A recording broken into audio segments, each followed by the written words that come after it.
Some landscapes never stop echoing.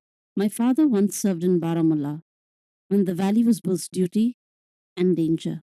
Even after decades, its name carries the hum of memories, of vigilance, of loss, of the long silence that follows conflict.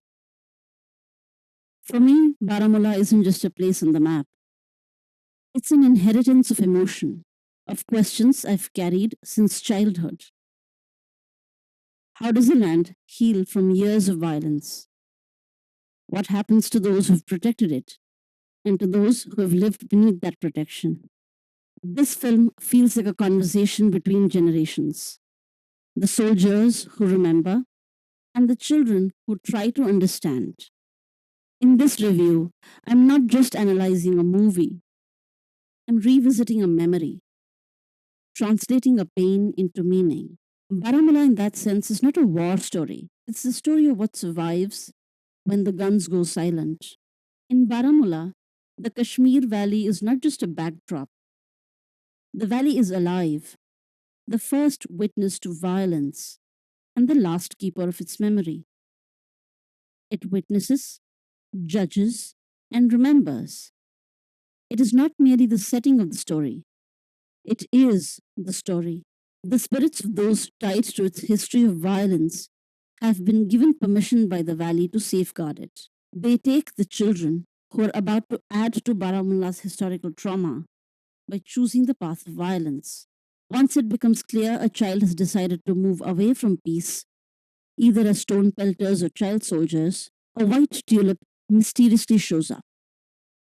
The child gets magnetized towards it and then goes missing. It is this string of missing children from the Baramulla Blooming Petals Public School that brings DSP Ridwan Syed, played by Manav Kaul, to this town, with his wife Gulnar, played by Bhasha Sumbli, and their children Noori, Arista Mehta, and Ayan, played by Rohan Singh. The house they move into becomes pivotal to the resolution of the case Ridwan came here for.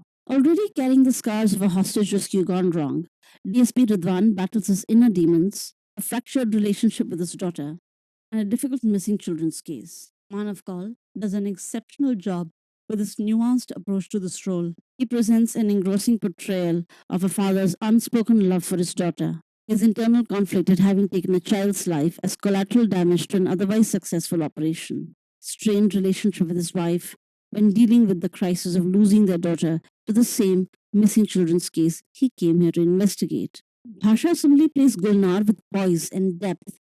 Her natural depiction of Gulnar as emotionally intelligent, curious, open minded, and respectful of differences allows for our engagement with her supernatural experience at the house with credibility. Arista as Noori impresses us with a mature performance far in advance of her tender age. Rohan as Ayan stays true to the character, proving his acting mettle as a child actor.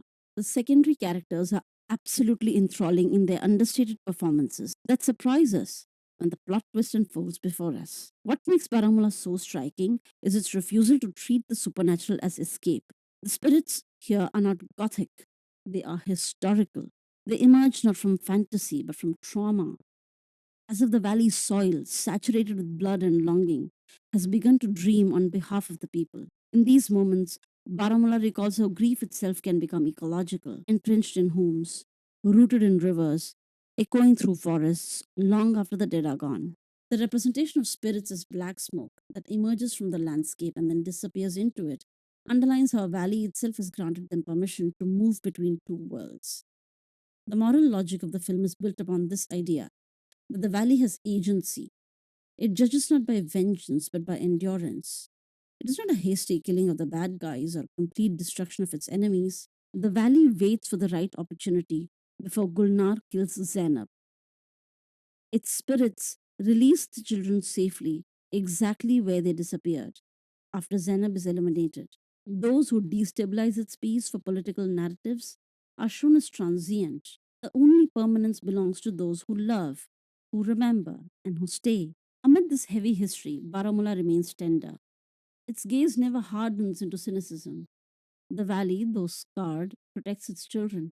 The ghosts that appear do not frighten, they guide. They prevent harm, not cause harm. The children are taken to a spiritual realm and put into a state of sleep, away from the extremist influence. Film seems to say the dead are not gone. They have become the guardians of the place. The memory of their presence has not been erased. It haunts the present and protects the future. Paramula ends the way memory does, not with a clear resolution, but with the hope of reparation. It reminds me of my father, who still flinches at sudden sounds, yet speaks of the valley with an odd tenderness. Maybe that's what healing really is, not forgetting what hurt you, but learning to hold it without trembling. As the credits fade, I realize the film's truest triumph isn't political or cinematic, it's moral.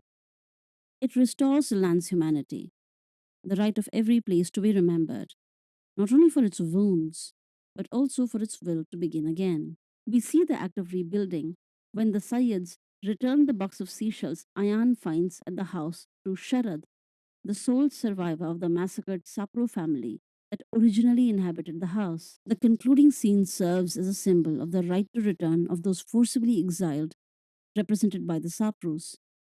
The movie seems to insist that what belongs to the misplaced populations must be returned to them by moderate and open minded members of the perpetrator community, symbolized by the Sayyids.